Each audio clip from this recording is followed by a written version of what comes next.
I am Adina, you guys' medium for the evening, psychic medium, whatever you want to call me. Welcome to Beyond the Veil.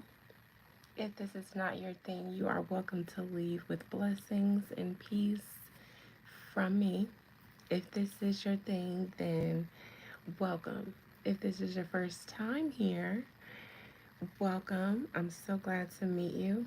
I hope that you find this community that I have seemed to amass a home for yourself here on YouTube.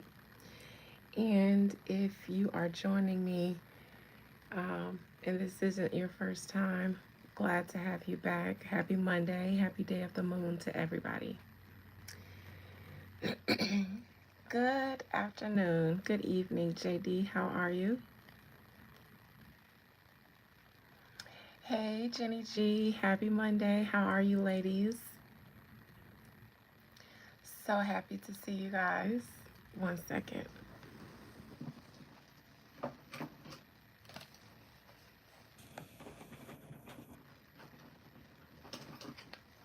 Okay, I'm back. Hello, Mama Faket. How are you? How are you guys this day of the moon? This moon day. So happy to see you guys. The last time I saw you guys, it was Saturday. Saturday morning, I popped up.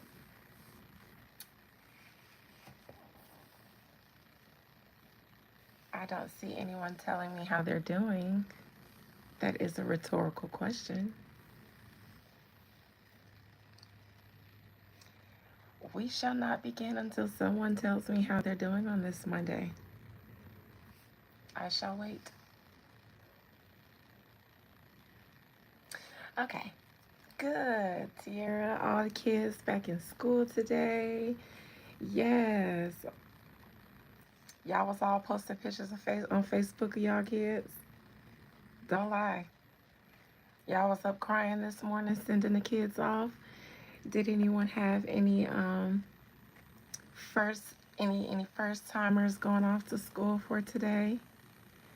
If you did, how was it? Any seniors or college kids you guys had to send off? That's nice. I love volunteer work. Jenny, how was that? Hello, Q. Thank you. How was your Monday? Hey, April. I see you in here with your thick, fine self. Y'all, April mean, but she thick, red, and fine. Y'all know how them red bones be.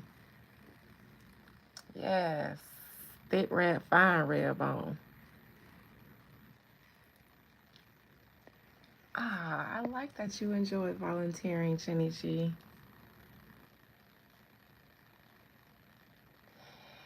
For anyone who just stumbled up amongst the chat, I got a whole chat full of baddies, in case y'all didn't know.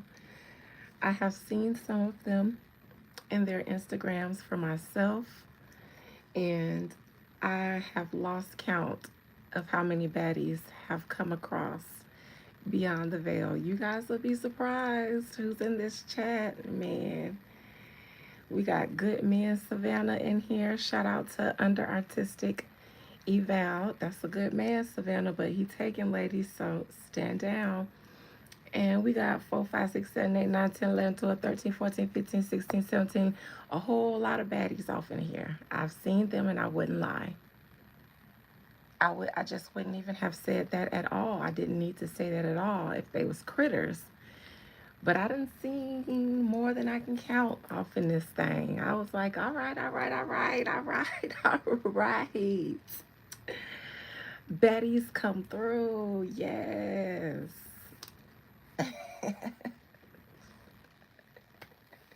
Speaking of baddies, you guys is president, huh?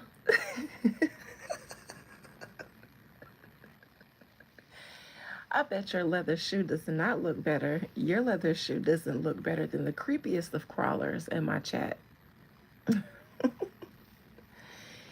Your leather shoe doesn't look better than our presidential baddie.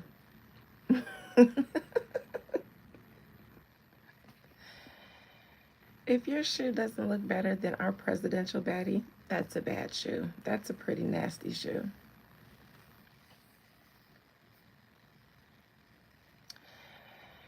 So, I want to ask before I begin talking about the presidential baddie, how is everybody doing out there in the world?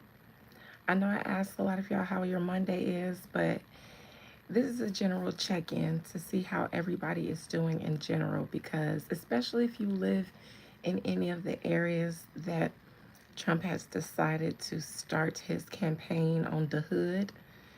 How you guys feeling out there? How you guys been feeling under this administration? How you guys been feeling in your bodies, health wise? Y'all been stressed out? Y'all good? How's everybody doing in this world today? And I ask that because I like to see it.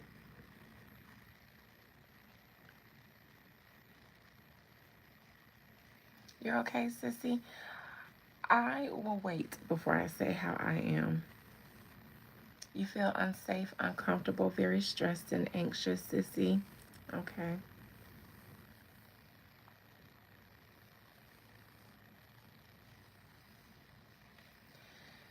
Drained, Q. Okay. Falling into a depression. Oh, you guys listen to any of my clients who have my number or my email. If you find yourself falling into a bad place, please reach out to me. This is not saying that you have to book a consultation. And please don't take advantage of that because don't just start bombarding me about nothing. But if you guys feel like you are in a bad place, I have had clients who have needed, I have had to tell them, if I give them a code, if it's an SOS, then text me and I'll stop whatever I'm doing and make myself available. But just text me SOS if you're in a really, really, really bad place. And I've had a few clients, I've had a few people in life in general who have who to this day sometimes text me SOS and we talk it out. I'll even FaceTime them so I can do a little dance for them. You can see the wig line. I'm sorry. Oh well. It's because it's not glued down. I take it off as soon as I'm done. It's too hot. Um, but anyways, that's just for you guys who feel yourself in a slump.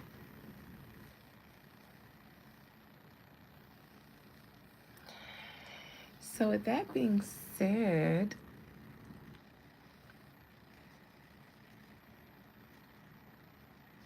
um, I'm sorry, people are. I'm getting notifications and things like that. Shout out to everyone here in the chat who is genuinely here. Thank you, Q.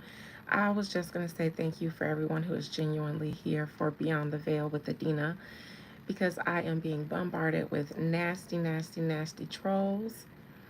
And it was a. Now that is interesting, Mr. Oyola. I've never seen you in here before, and you know how I know it is your name? Because of your mom. She signed you up for a ceremony before. You're her son. She's the busted baby. And I didn't know that you had become a busted baby, but I remember your name from her signing you up for a ceremony. Yes. How is she actually thought about? I thought about her.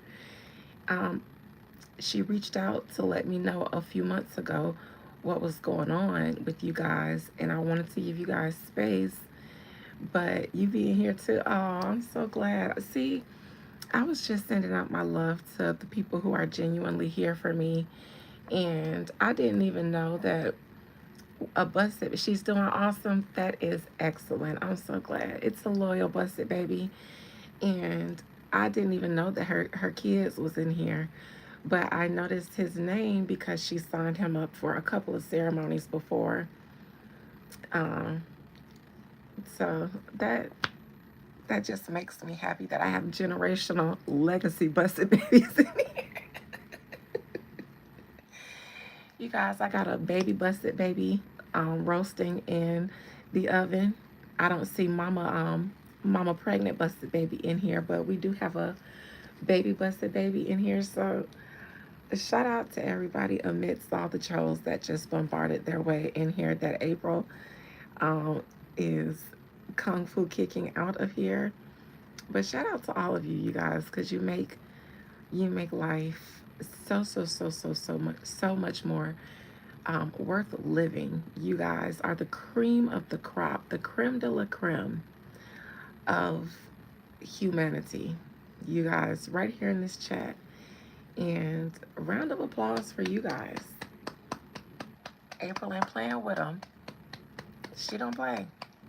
She real silent, but she quick. Sharpshooter. Make sure you guys give yourselves a little round of applause, or even, whatever you do to affirm yourself. And then say it's from me. Um, because it is. And I think you guys are dope. All right. So I did that check-in to see how everybody's doing because I really wanted to know. I be praying for y'all. I do. I don't say I pray for people or things that I don't because I usually don't. You got to pay me for my prayers because they work. But my busted babies, I always have you guys in my heart, in my mind, in my loins, when I'm on the toilet sometimes, when I'm eating sometimes, when I'm in the shower sometimes, when I'm at work sometimes. Sometimes and sometimes. You guys cross my mind at the most random and unrandom time. How's the pizza? It's great. I had Hungry Howie's for lunch this afternoon. How'd you know, Steve? Are you a stalker? Are you a gang stalker? Do y'all know that I carry? Do you guys know that I carry? And I watch my rear view and side view mirrors always. If you get too close or if you follow me in the same direction for too long, I get real anxious.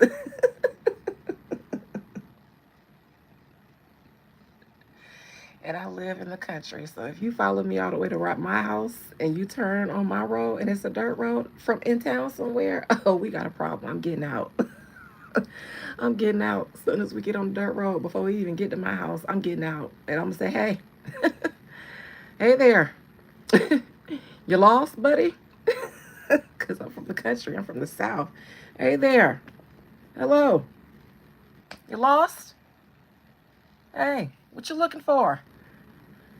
Maybe I can help you find something around here. You looking for downtown? The morgue's that way. I know a way to get you there real quick, though. Hello in Russia. Speaking of Russia, you guys is president. I mean, the American president. What you guys think about the president, Donald Trump, over in Russia? Tell me, dear Russian chat member, what do you what is the general consensus from the boots on the ground of the American president over in Russia? Thank you, Dolphin. I think that you have a nice name, and I'm pretty sure you have a nice face behind it. Uh-oh, Dolphin got hidden. April was too quick. They probably didn't even finish. They probably didn't even get to enjoy that compliment. They said, nice face. April said, out of here. Do I smoke? Yes, I'm high right now. Actually, 10 minutes before I turned on this live, I had just finished 420. It's love from the UK. It's love from me in the UK. What do you guys think of our president over here in the United States and the UK?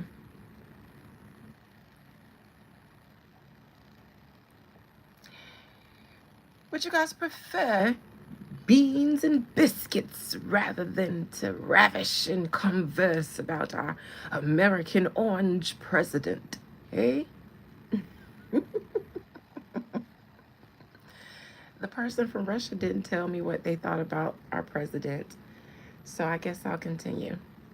So apparently, and the reason why I'm here is because Donald Trump has waged war against the Hood. The Hood Inc., meaning the Hoods Incorporated. Let me go to Google. Donald Trump. Uh-oh, I hear my sister and the kids. Good thing I locked this door because they would be trying to get in. If they bust in, just know that they probably grabbed a knife and unlocked the door and found their way in. So if I get interrupted by them kids, sorry. Just know that I did lock the door. I tried, but they be unlocking the door with a knife. They don't care nothing about my privacy at all. Nothing. I tell them if TT is in the room and if I have the door locked, I'm working. They be like, okay. Next thing you know, I hear, boom, TT Dina. All right. Donald Trump, according to NBC News 18 minutes ago,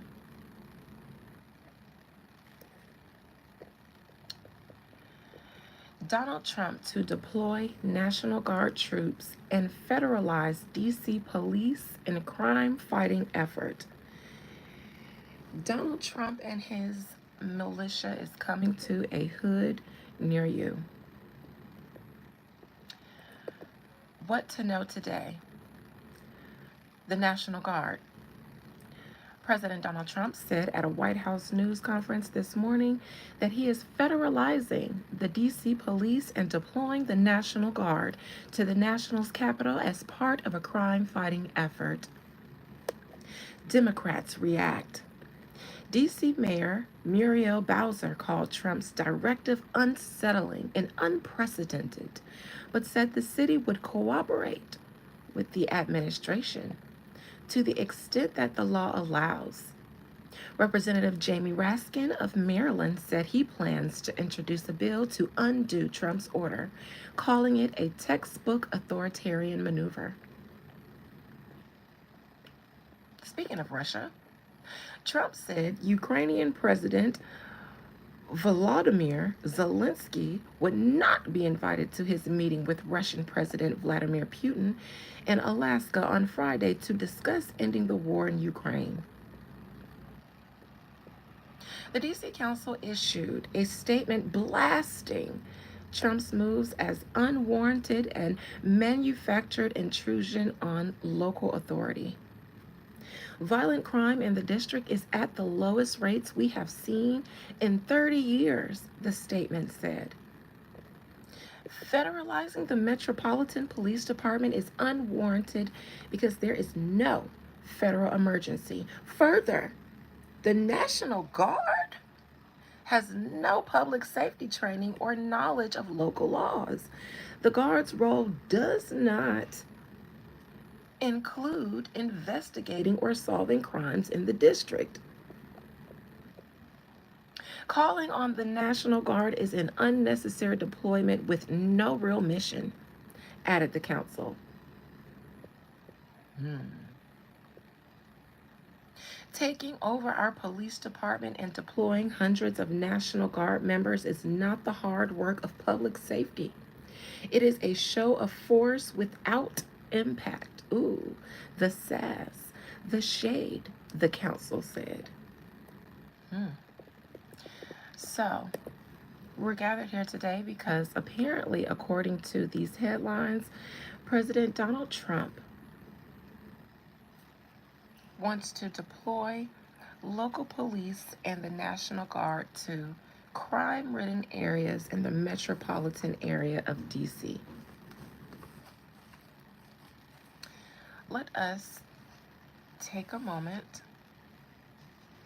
Thank you, Yekta. To dive into that, shall we?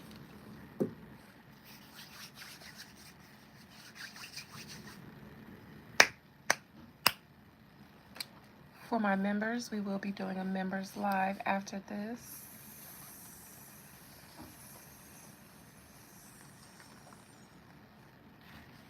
Before we begin, let's get an oracle for the people. Oh, 1 minute. Okay.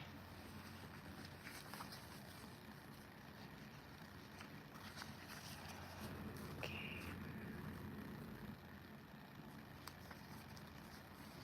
My local drug dealer is in trouble. Oh my goodness, Mr. You. Oh my goodness. Well, this isn't the trap house, so I'm glad that I don't care about that little piece of information, but thank you.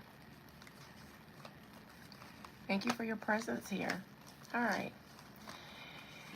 Most High Mother and Father God, in this moment, when the president and his militia seem to be readying themselves since inciting faux protests during the ICE raids in order to try to deploy people, that didn't work. I mean, try to deploy his militia, that didn't work. The people were wise. The people were saying, actually, we're not outside rioting because we're hiding.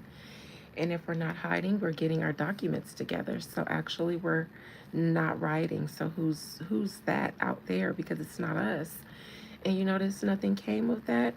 That's because the people were inside, or they were at, the DMVs getting their shit together, or trying to lay low. So they weren't in the streets rioting. So that didn't work. They tried to deploy them then. That didn't work. It didn't give them a just cause.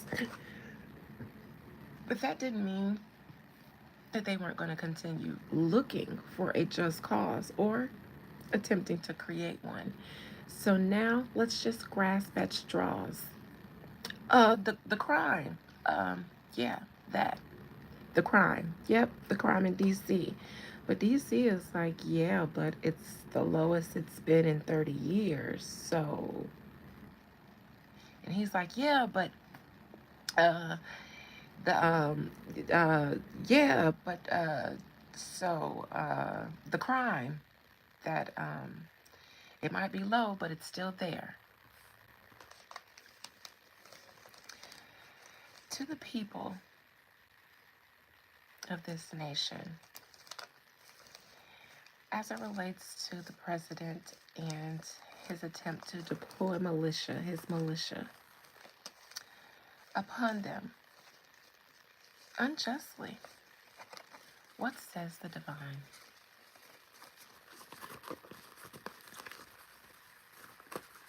To the people. Hello, Fly God. How are you this Monday? I'm so happy to see you here with all your green glory.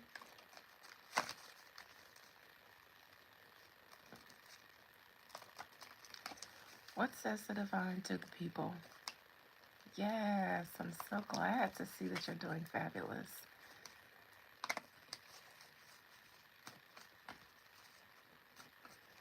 Well, too bad you won't ever get there, thirsting with your thirsty self, coming in here thirsting. Your name fits you, thirsting. You won't get a chance to see. You won't get a chance to see my fume, let alone my bed.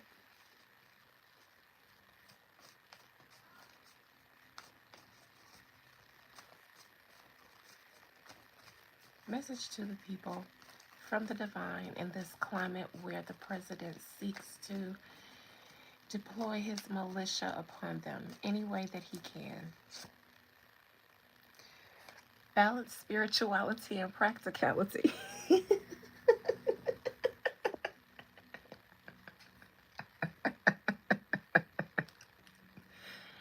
No, it's not funny. It's funny for me, but it's not for everybody. No, it's like an inside joke, okay? Because it's funny. The message is it's funny to me. It's like, ooh, the shade. For whatever your religious or spiritual beliefs are, whatever path you're on in life, spiritually or religiously, we have not been collectively praying and wooing for the right things. First and foremost, this is a spiritual battle. It's a spiritual battle. You know who are in these areas, in these communities that he speaks of? A lot of minorities. There are minorities there. And before any successful conquest, you have to seek out and destroy the God seed, the righteous, the ones who have spirit. You know what that spirit looks like? Survival. That's one of the trademarks, the characteristics of what that people look like. I'm not just talking about even for the past few years. I mean, historically.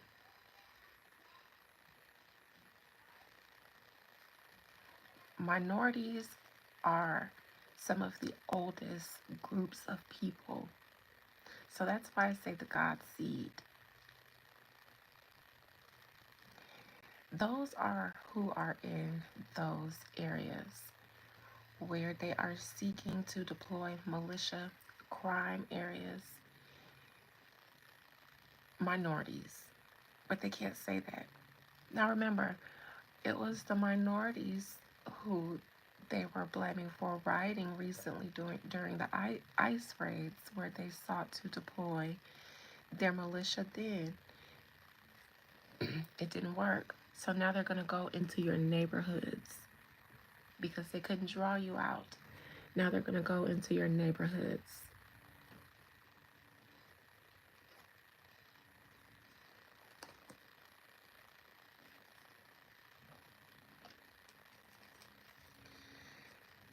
It is a spiritual battle at worst and a mundane battle at best.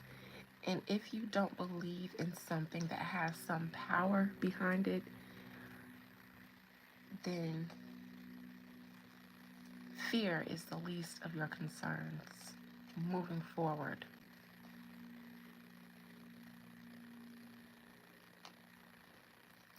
I'm surprised your commitment is being tested. A new romantic cycle begins.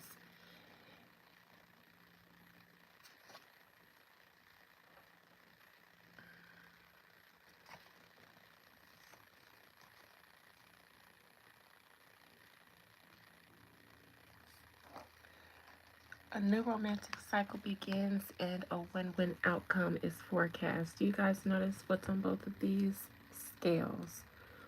One is upright, one is reverse. The one that's reversed is a win-win outcome is forecast. The one that's upright is a new romantic cycle begins. That came out with balanced spirituality and practicality. You need to start believing in something with some power behind it.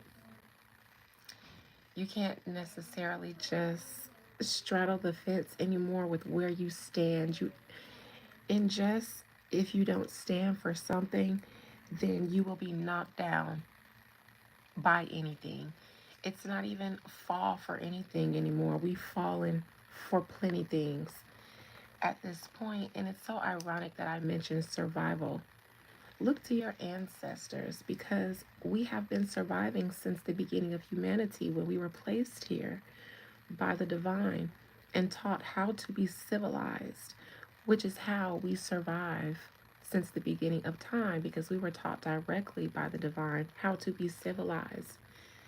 And not just civilized in the way that they've taught us to understand it to mean, but also what to believe and how to practice those beliefs, how to keep our spiritual relationships intact, being that we are half spirit. This world will have you believe that everything spiritual is outside of you and you need to pray your way into it when it's who you are. And so if you've been living in a way that isn't aware, if you haven't been balancing spirituality and practicality, if you haven't been doing that, then you're probably on the wrong side of right. Depending on because it's survival now. It's do or die. And typically minorities have really good spiritual systems or faith systems intact, despite being dispersed throughout the earth and ingrained and initiated into so many different religions and spiritual systems. The flame, the faith, the energy, the spiritual energy that we put behind everything that we believe is what is God. So it doesn't even matter if you're a good God-fearing Christian and you know how to pray your way through a storm.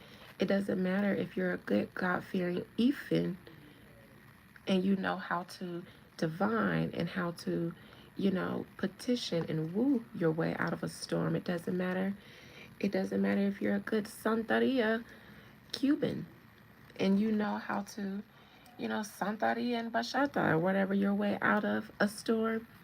The fact that you know how to whatever your way out of the storm is the God behind all the other stuff, all of the other ritual behind religion and spirituality, the doing it.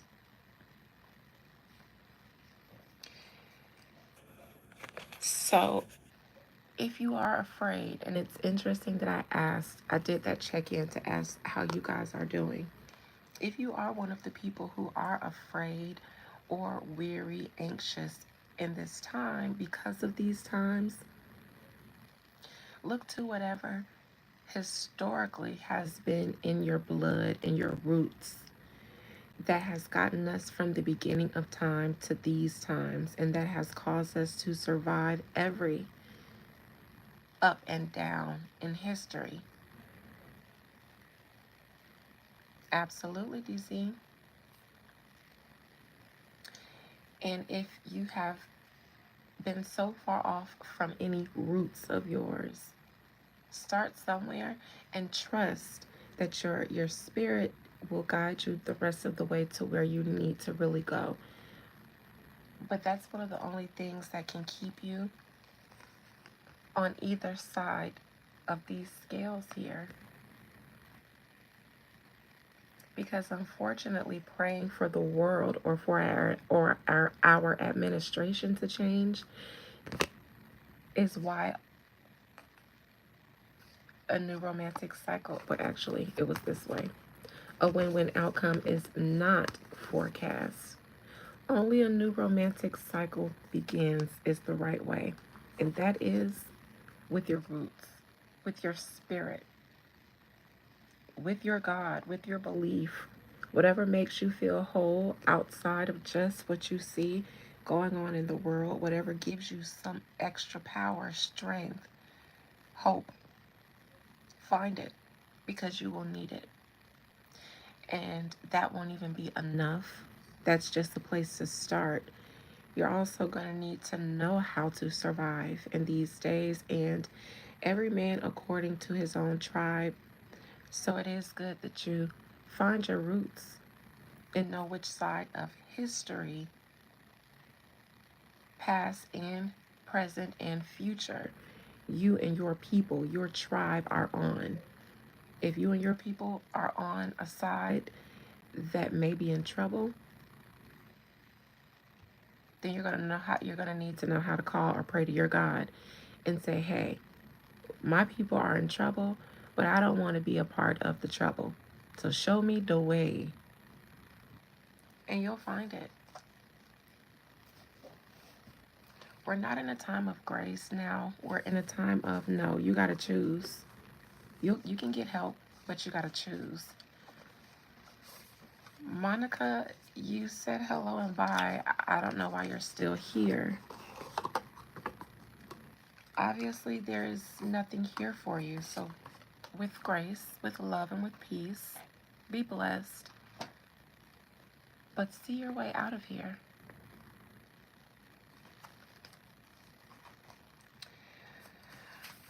Balance spirituality and practicality.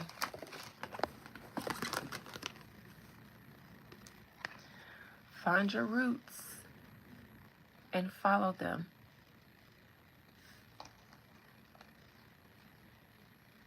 Go back to the beginning, your beginning. Study historically the people that you come from and where they are in the timeline of history so that you can understand what's going on today. That's how you can understand what's going on with this administration or world events. If you don't know history, you have to learn it. You have to, so you can get caught up to understanding how to survive today.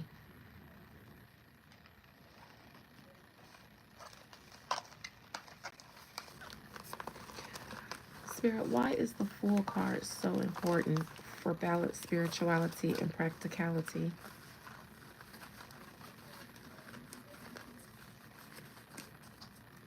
Spirit says if we're in the end days, then you have to look to the beginning days to understand.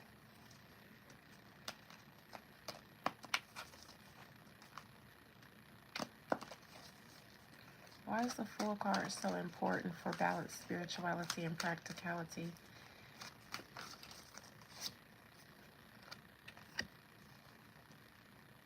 World history. If you don't understand history, then you won't survive. Not in your mind, not realistically. And that is why things that we have been praying to come into fruition karmically have not. Things have been left unresolved for a reason. Every man according to his tribe. If you are a minority, we are on the main stage of world history at every point in history. So you can't afford to look at yourself as a citizen of whatever country or nation you are in. You have to look at yourself as what you are historically, tribally, genetically, biologically. You can be all the good American that you want because your ancestors fought and built this place that you want. But we're speaking about the divine here. And this is a bigger battle than just your new allegiance to your new nation in the grand scheme of your tribe, your people who have been here longer than even the nation that you pledge your allegiance to. So that is why every man to his own. And once you find out where you are in history, then you know how to create a relationship with the divine. For instance, if you are of the same people tribally, like of Trump, hypothetically, just using that as an example, but you may not want the same judgment for he and his kind. No matter what today looks like, there is a judgment, there is an end to this. Maybe not for a long time, and maybe after a long time, long hard time, but there's hope if you know where you are in history. Say you're of his kind and you're like, you know what, I read history and I may, be amongst people who do very bad things, and one day God is going to tap tap tap, and don't I don't stand with them. So I don't believe what they believe. I don't support what they do. I rather stand with good people. That's what it means to become saved. That's what it means for a Gentile to become saved, to be honest. Because unlike what's natural to your people or what your people have done or are doing, you are choosing to align with another type of people who culturally are good civilized people, which is why they usually are on the bad side, on the short end of the stick.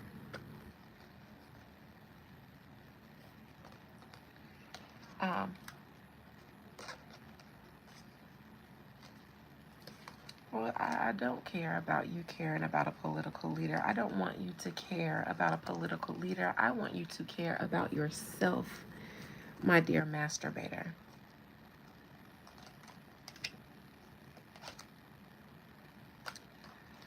Okay, so let's talk about what we came to talk about, and that is the deployment of local police, federalizing them so that they can use them, even if the police force in DC says they don't want to. The attempt to federalize them says you have to be a part of my militia. Um, so let us see. Hello, Miss Carol. How are you this Monday? Let us see spiritually what this is going to look like. Most High Mother and Father God, first and foremost, I've had a really great day, so I don't have my arms up. I don't have my guards up. And I'm in such a very, very, very good, soft mood.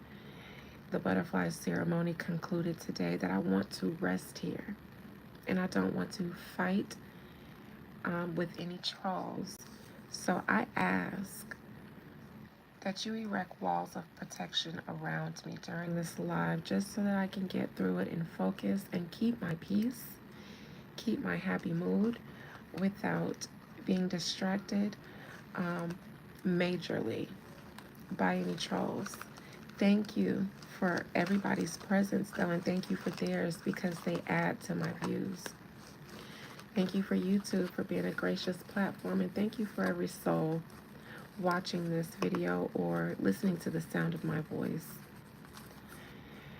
May they seek, may they find the peace,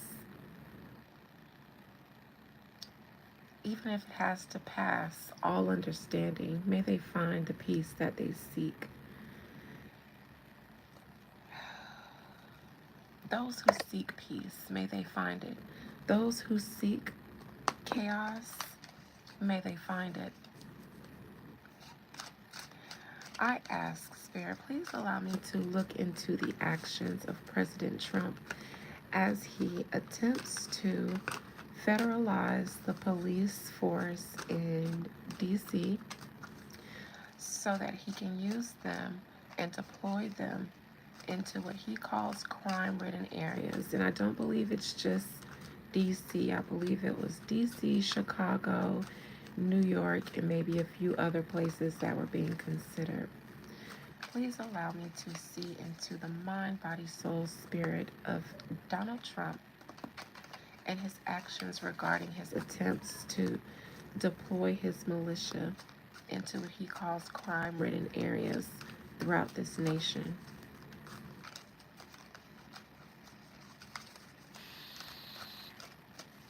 Cooking greens, yes.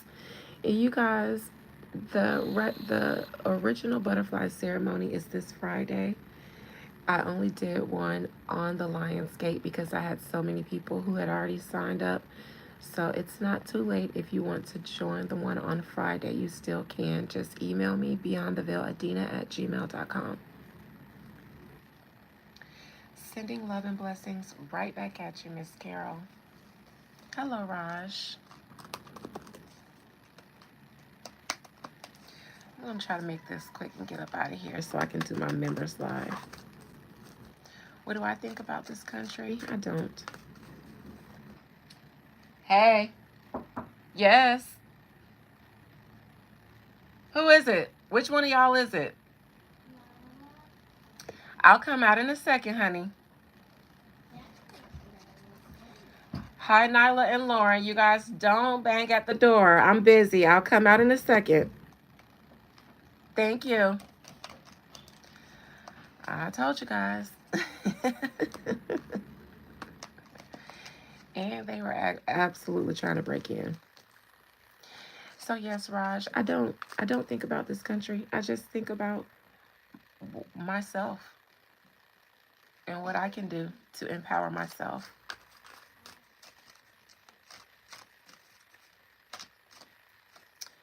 Oh yes. All all the kids are here. Both of my sisters are here. All right, let's see. Hello, Gus. He's having a hard time. There is an attempt to deploy really fast.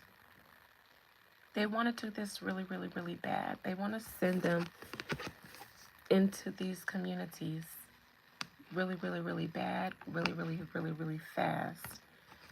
But there's some pushback, obviously.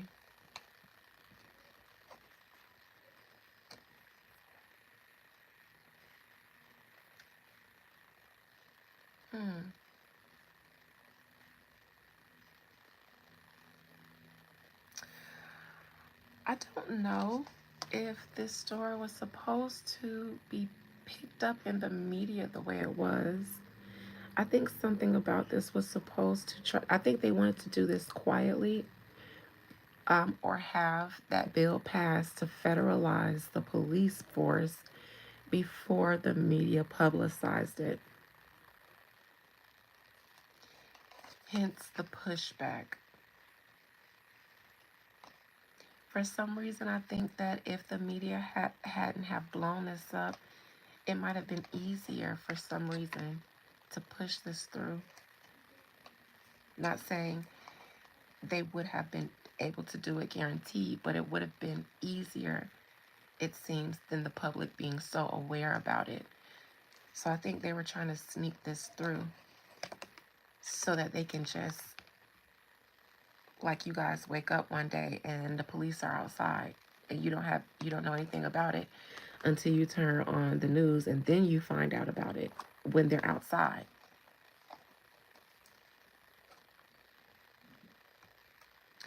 Again, I think they tried before recently and failed. And I think it was with the riots. Hey, Kels.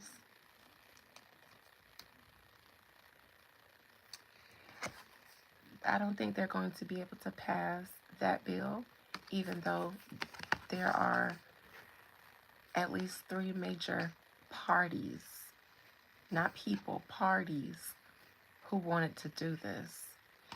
The police force itself is fighting back at this. They don't want to do it. That's why they're going to have such a hard time, because the police, the governments, the state governments don't want to do this.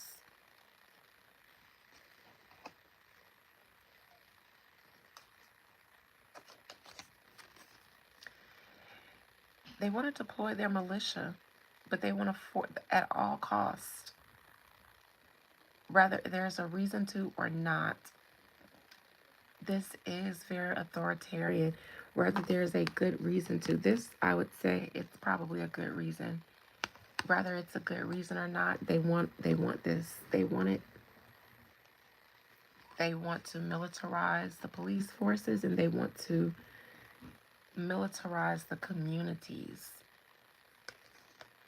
Now, I'm going to clarify to see what exactly they're looking for, because why?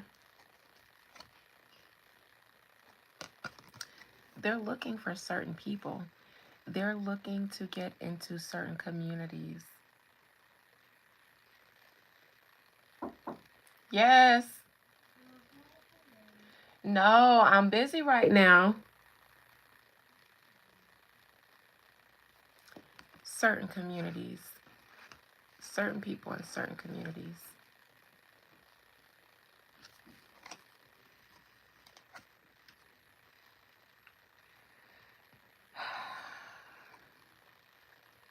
I do think that they would like an authoritarian, a dictatorship. I think that Trump has been, with every move he's been making, further oppressing. Not saying I think we can kind of see that. We're experiencing that. We feel it. But this is intentional. It's intentional to overwhelmingly oppress us so that we cannot really survive. Notice we can't even see through all of these ones we're carrying our homes, our good homes, our communities, everything that we're working for, our homes, providing for our families, being able to make a good living. You're not going to make a good living working hard. You have to work smart. And that's by design. So overburdened, so overwhelmed, carrying all these loads. Ain't no telling how long it's going to take for you to reach your goals because you can't even see where you're going with everything that you're burdened by. And this is a 10. So that is the design. That's where everything has been working up towards. Not for you to get better jobs just because of inflation and the jobs market is changing. The goalposts will continue to move. The burdens will continue to be piled on until nothing you figure out through the system will help you get ahead. Not through the system. You have to work smart now. And if you've been following me for at least a couple of years, then I've been telling you at every new year, at every major transit, especially Pluto moving into Aquarius, you cannot depend on the system or just the 9 to 5 anymore. You have to find a source of income that is dependent on you, not you are dependent on it. So if you haven't been cultivating any talents or skills, then you have a problem.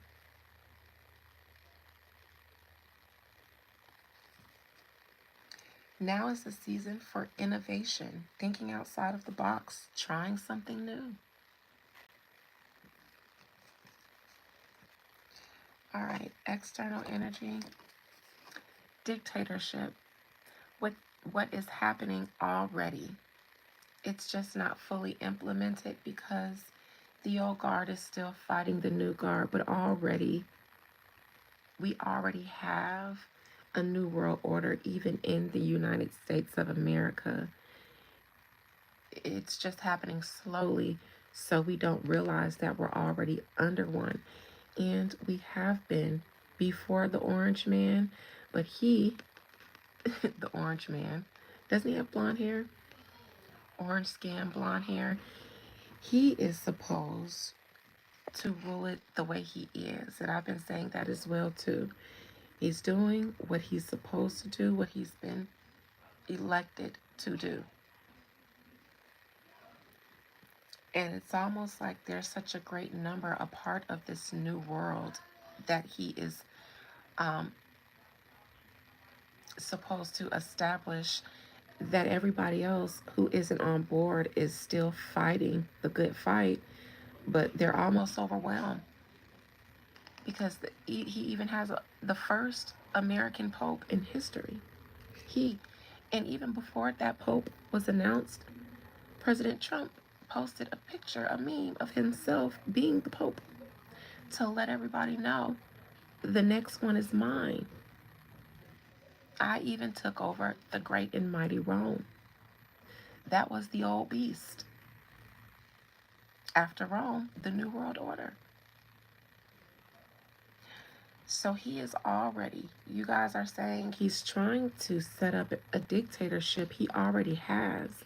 What we are witnessing is it being further implemented, not beginning to be, further implemented. But even some of his predecessors, all of his predecessors, but majorly at least the last 3 predecessors, their job was to weaken us, not the economy, us, our psyche, to get us ready and primed for fear, to get us ready to be afraid, because that's what was coming. We needed to be ready.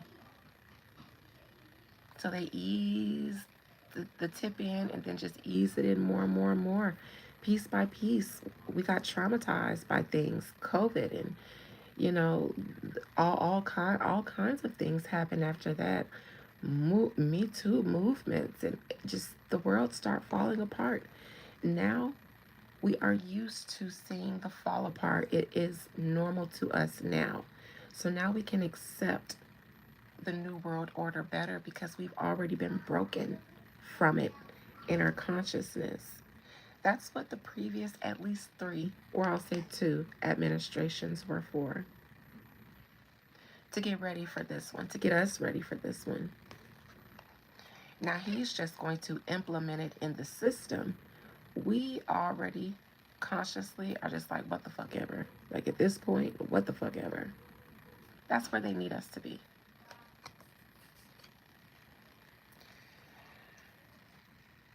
Unfortunately, what the fuck ever is the last place we should be, but it's easier to just be like that, to just be numb to it all, because we feel like there's nothing we can do about it when it actually is. It's just harder for some. For me, it's lunch. There are things that they want to do under the eye of anybody who can stop them. That's their only concern, is the people in law that can stop them, that can fight them. But they're not too big of a concern. They're already worn down to a page. Meaning they're already still low in numbers. And if not, they're already weak.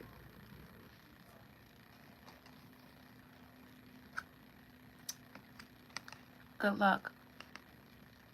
Now, it's better to see this in the outcome than this.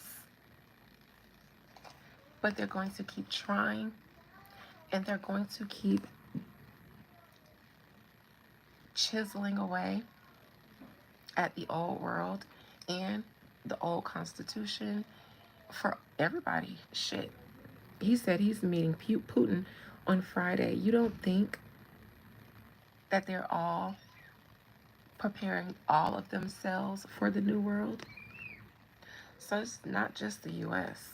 here. It looks like Trump is doing this to his nation only, but no.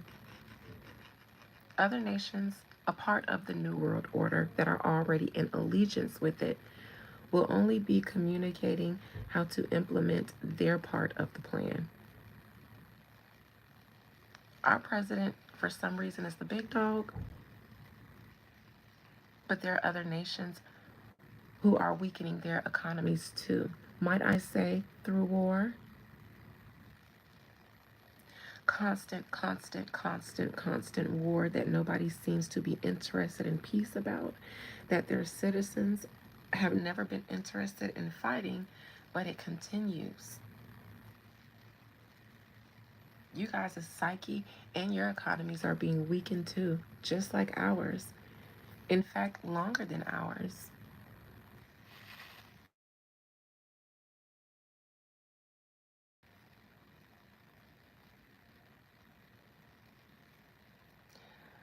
Wars. If you guys are looking at us, judging us, your politicians, some of you guys are fighting wars, and some of you guys as politicians are getting orders. Let me stop. Sorry, I had a call. They just won't leave me alone. Them kids probably wanted to talk to me because they just left. And they'll probably be sad, but whatever. It's the middle of the week. They know TT be busy. All right. I see Trump is just implementing the new world. Look, new. There's a whole new world back there. There's already a path leading to it, though, that's been created. We don't see the whole path, just the last piece of it. Because the last few presidents were in charge, or the last few administrations were in charge of getting us ready for the new world. Everybody else had to uphold the old one. We have a new world being led by an air sign, a Gemini, you say? And his job is to conquer, not make peace, to conquer for this new world. From a place of power that someone gave him, possibly a South African. gave him a seat that he wouldn't have otherwise had. Didn't properly get the votes, maybe. People wanted someone else. They loved someone else. Probably was going to be the first woman and first black woman president. Should have been a sure thing. But some nasty stuff went on behind the scenes on both their sides. There's an Elon guy here, I think, in my opinion, who had the upper hand. Not just money, but he had the upper hand over other people too in another way besides his money. Possibly rigged an election here. There's no way possible that this strength lady here was going to win under these circumstances. Problem is, she didn't know what she was doing anyways. Maybe if they had a better candidate for the New World Order, but they didn't. She wasn't fit to lead the New World Order, and it was meant to come. It's always been meant to come now.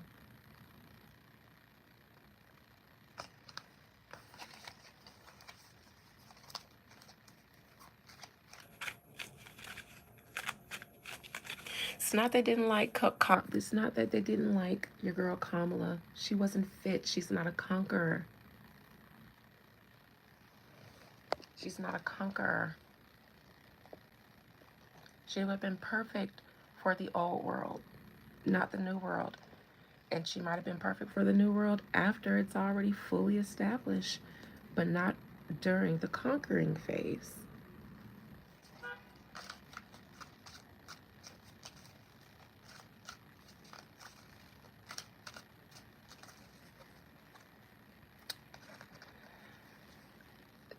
Not, okay. Yes, the lower class is widening here by design. With every move they make up top, the lower class gets bigger. And all the classes above it get smaller and smaller and smaller and smaller until that 1% turns into a point something percent.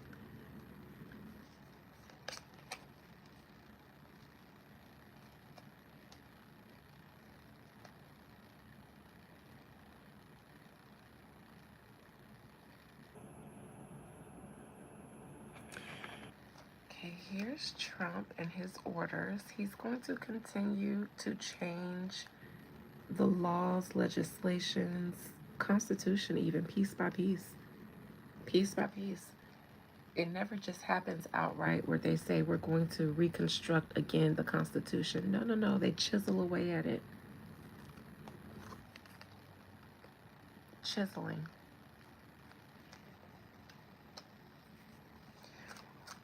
Look, talk to me about this poverty. Now, this is all the American people under pressure financially. My sister just texted and said, Nyla is hot with you.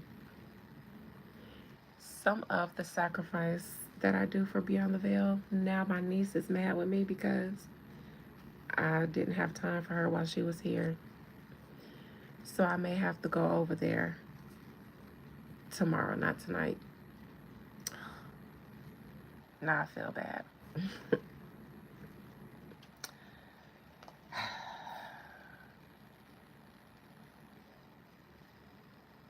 Excuse me. I feel bad because I can't even answer her right now. All right. All of the American people, even if you are wealthy and rich, you will not even be able to enjoy all of the luxuries that you enjoyed either. Moving forward, everybody.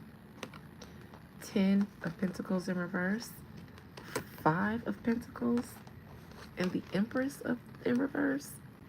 Look at all the luxuries and the pleasures of the U.S. Look at everybody under the banner of Lady Liberty and her abundance. Her abundance is flipped upside down. She's not abundant anymore. In fact, Hard poverty for everybody is coming, unfortunately. Hard knock life.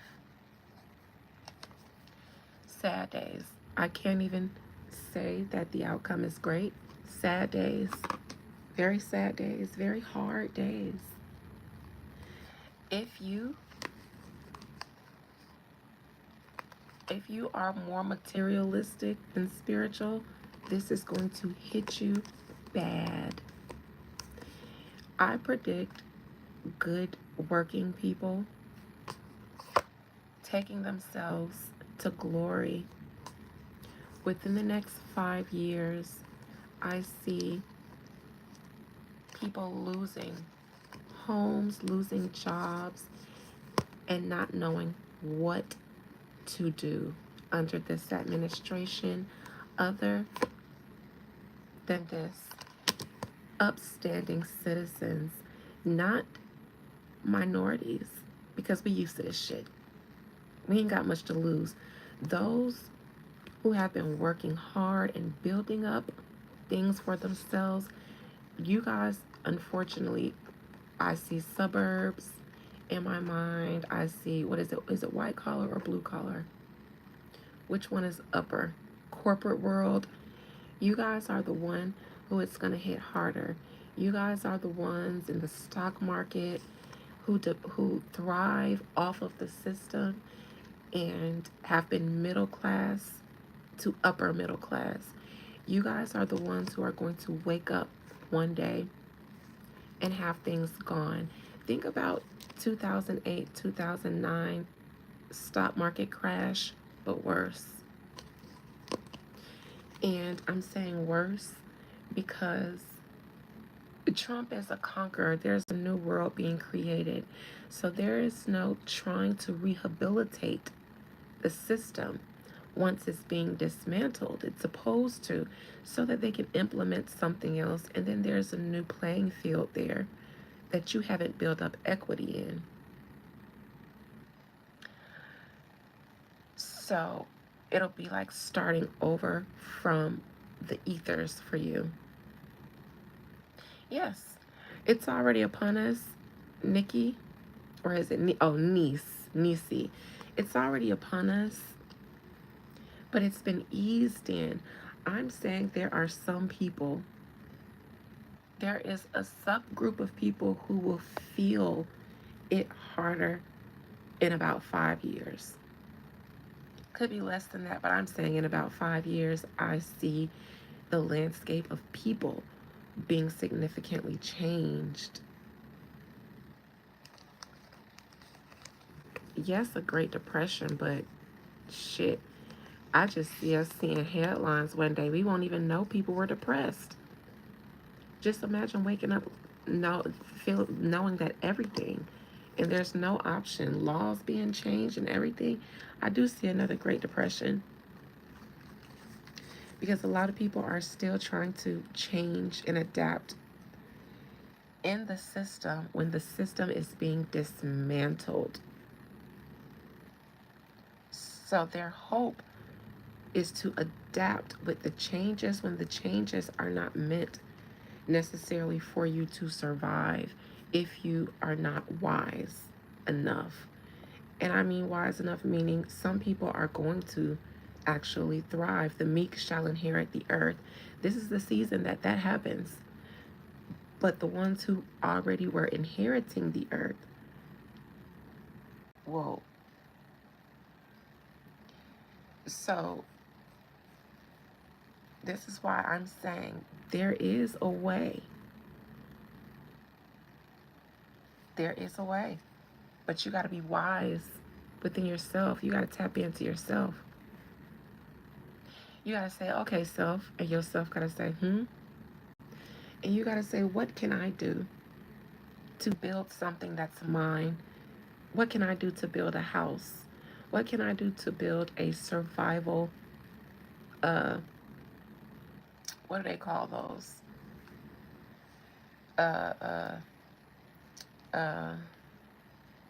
Whatever they call those places where they plan the apocalypse and they plan to go hide, storm shelter or something like that.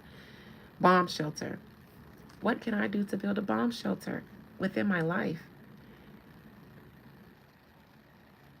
as a visionary and as somebody who sees into the future. I started doing that years ago. I didn't have any choice, and I fought tooth and nail trying to trying to hold on to the system that I was in. I come from the corporate world myself, and there came a season when it felt like the corporate world had beef with me, and no matter what I did to just do a good job as I already was, me doing a good job made me enemies with people in power position. Now I'm a woo lady, and I have a vision, I have a gift, so it happens with me first. But sometimes if I don't just see into the future, I live it first so that then I can see it, because I've been through that shit. No matter what I did, no matter how good of an employee I was, that only made my bosses and people in powerful positions more aggressive towards me. And that's just started happening in 2016. It almost happened overnight. And after the first time it happened, I was traumatized. I tried to walk light because I never wanted to upset the balance at work. I was trying to climb the ladder. And I hurt somebody's feelings who I wasn't supposed to hurt, because they tried to pin something on me that I didn't do. So I came with receipts, and I speak very good corporate language. So if I have to assert myself in corporate and we're speaking corporate, I didn't know it was going to make that bitch cry. I didn't know it was going to make my boss cry, because I came with receipts. Now, I defended myself, and I got fired by the CEO, and he cussed me out too. And I had to tell him, while he was in the middle of cussing me out, an Indian guy, I could barely, and I did you telling me I upset the hierarchy. That's what he said. You upset the hierarchy. No, now everybody is going to feel like they can insult her and her work. Now everybody is going to feel like they can. And I said, Rishi, oop, I wasn't trying to say that man's name. I ain't say his whole name. I said, I understand this is your company, but my husband doesn't speak to me like this, so you're not going to. He got so upset and taken aback, he just choked. He stopped. He stopped going off, because he was just going off, and I'm sitting there looking at the phone, and then my boss, my boss under my big boss, he was sitting there with his head down. He used to getting cussed out, but I'm sitting there like, all right, get your shit off. And then I stopped him, because I'm your employee, but I'm not your child or your wife or your bitch. So you talk to that bitch like that, because y'all probably fucking, but not me. I got a husband, and he got 2 jobs.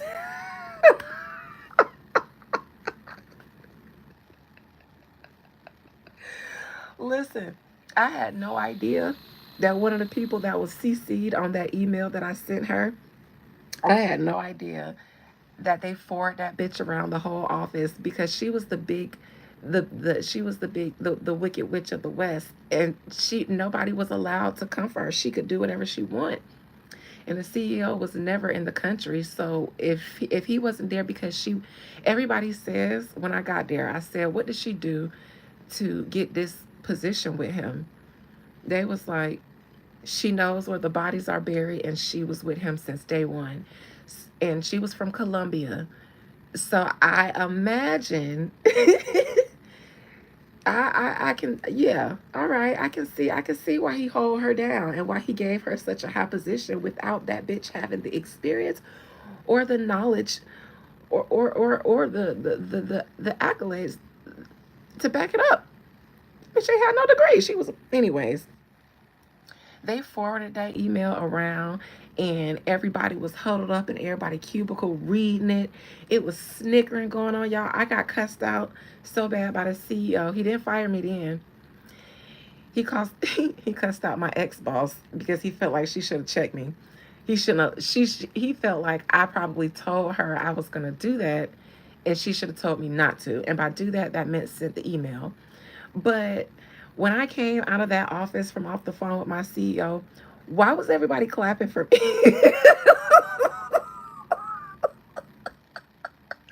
Everybody in that bitch was clapping.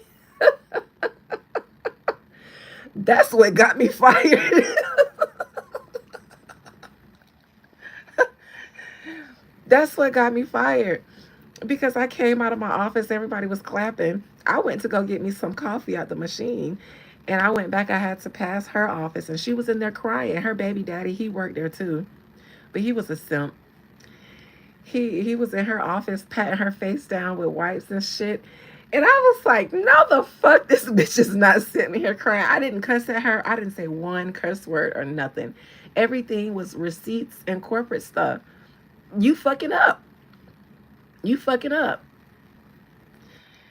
And so, yeah, that's what got me fired because everybody was cheering and clapping now that my CEO did um, invest in me to start a business because he told me that I should be my own boss. He said, you should be your own damn boss. And he was at the grand opening of said business that he told me I should start. And I did because he said it after he fired me. He called me and said, I did not want to have to fire you, but you upset the hierarchy. I couldn't let you stay because Lena, oh, I wasn't supposed to say her name either. Oh, well. so, but anyways, that was the first time I got in trouble just doing my job. Not the last, because that was 2016. In 2000, and now there's a reason why I'm telling you guys this story. There's a reason why I'm telling you guys this journey. 2019, my husband and I separated. I ended up leaving my home of 15 years in Fort Lauderdale at his request and came back to my hometown. This house is on, well, it was passed down by my grandparents to my mother and my sisters and I. And nobody was here when I got divorced, so I came here and had to start my life over. Well, I got a job working at Lockheed Martin. I ain't under no NDA no more. And you do have to sign an NDA if you work there. It doesn't matter what position. You have to sign an NDA and some other shit. But I worked there in my youth. Um, and then I came back here and started working there again because I could not get hired at an HR place in my hometown. It's a small town, and you really get those kind of jobs if you know somebody who can put you in. And I have been so far removed from here. Yeah, it was difficult. Even degree experience, it was difficult. But I had to get on my feet, so I went back to Lockheed Martin. Now they pay really good, and they give good benefits. You get 15-cent raises every 15-cent raises every 13 weeks, I believe. Really good benefits, unionized. So the pay was really good. So it was okay. Unlimited overtime, pretty much. So I went back there, and because I worked there in my youth, um, they used to want me to be a part of the union. The first time I worked there, when I was like 20, 21, or 22, and I didn't do it then, but they felt like I'd do such a good job as a shop steward. Well, when I started working here again, I was traumatized by what happened at my first job because all I did was do my job. And so I was just like, fuck it. I don't want to step on nobody else's toes. I was traumatized. So I was like, I'm just come to work. And plus, I had just got separated. So I was like, I'm just come to work, do my job, go home. I ain't talking to nobody. I don't want nobody to try to be my friend. I just want to make this money on and get up out of here, get up out of this town, because it was supposed to be temporary for me. And well, what happened was the union was shifting leadership. A new union administration was coming in for the first time. Well, not the first time. The outgoing union president was a black man, and they were making this other young black guy who I knew ever since my first time working there. They were making him president. Now, he had been in the union since the first time I worked there, and that was well over 15 years ago. So he had been in the union all that time. I believed in him. I was like, that's great. Congratulations. 1 second.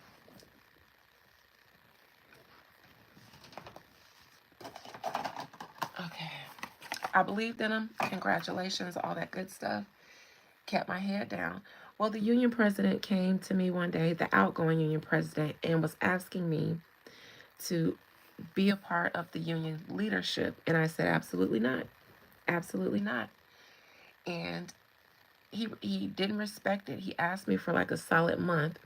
One day he talked to my boss, asked if I could clock out on a union variance, and I didn't know what was going on. He asked me to clock out. We took a walk, took a little walk on a little walking path, and he talked to me for about 30 minutes about why he wanted me specifically to join the union. He was saying that the new union president, I won't say his name, but the new union president, he's good, but he's only a union president is only as good as their their um their team, their committee. And so I was like, yeah, that's cute and all, but find somebody else. It's over 2,000 people at this plant. Find somebody else to do it.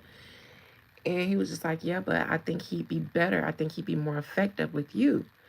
And so I was like, yeah, but I don't want to do it. I don't want to work for the union because I don't trust the union. It's too much sabotage within the union ranks. And he said, that's why I want you to be a part of the Human and Civil Rights Committee. I don't want you to be like the union secretary or anything like that. I want you to be a part of one of the union committees, one of the union overseeing committees. Any complaint, anytime a grievance comes into the union office, that has to do with employees being harassed or getting in trouble where they file a grievance against anyone in leadership, you'll investigate and you'll turn your findings over to the president and his committee, and they'll actually go and litigate that with the company. I just do the investigation anonymously. And he was like, that way you can protect everybody, including, union and non-union. You can kind of oversee what goes on in the union too. And he was like, unfortunately, the person that we had as the chairperson didn't do a really good job. They were ineffective, and we have a backlog of cases that we need investigated. And with this new leadership coming in, we really want to really promote a new union here. So he really, when he said that, I was like, okay, if I don't have to be like union vice president, secretary, shop steward, I'll do the Human and Civil Rights Committee, because I don't feel like really getting into the politics of being involved with the union and the company. In this case, I do my silent investigation. I turn my findings over to the union and they take it from there. So I agreed to it. And he even laid it on thick and was like, we want you to do this for about 2 years. And then we want to actually get you a job in Tallahassee, not even at Lockheed, but at the union office in Tallahassee. And so I was like, all right, whatever, fine. So I got that. I was appointed, not elected. I didn't even have to campaign. I was appointed. Then I went through the training. I did an investigation. First one fell on my lap. They couldn't wait to put me to work, and I was ready. Boom. Did my little whoop-de-whoop. Turned my findings over. We celebrated. They took me out to celebrate. The union president and a couple of other of the union people took me out to celebrate. They were so excited that I was able to get that investigation done, because in the past people didn't want to talk to them. People didn't trust the union to really have their back. They felt like they'll sell them out to the company. And so I came in there and people knew me. I think they felt like, well, we'll deal with her, but because we fuck with her, but not y'all. I didn't have no problem getting people to talk, getting them the right statements and everything. So, anyways, we celebrated, and then I asked them, if I would know what happened, what was the outcome. They said, well, we're not supposed to tell you. That's supposed to be anonymous as well. You're not supposed to be involved in that, and da da da da. So I was like, okay. Nevertheless, about 2 months later, the union president came by and he was like, he pulled me off and put me on a union variance. And he let me know under the table that they had took my case and um, litigated it with the company. And the person who I was, the manager that I was investigating was reprimanded. That's all I was told. And he high-fived me and he was just like, you know, this is, you was only in here for 2 months and you whoop, whoop, whoop, whoop, whoop. And I can't wait for us to knock out everything else. And I can't wait for us to, really change the game for the union, do all this great stuff. So I was really excited. I was really proud of myself. Bitch, why by reprimanded? Because it's a good old boy system in this county, and especially at that plant. And I won't say which one, but it's a good old boy system here. And why by reprimanded, they meant taken from his stomping grounds and giving him a new stomping ground, which was mine. He became my program manager, meaning my boss's boss. Yeah, yeah. That's what they meant by he got reprimanded. They took him from where he was used to being able to run the show and not get caught, because I worked in the main building and there's no HR or any of that stuff over in the building he worked at. So he could just do whatever the fuck he wanted, him and his cronies. And they called that building the graveyard because, for one, nobody liked working over there on those programs, and two, if you got sent from the main building in one of those programs to that building, then you probably got in trouble with a big wig and they was trying to get you out, so they sent you to that program because that's where the hard programs are. That's why nobody wanted to do them. So he became my boss's boss. That's what they did immediately after reprimanding him. They made him my boss's boss. And the very first thing he did as the new program manager in my program was write my ass up.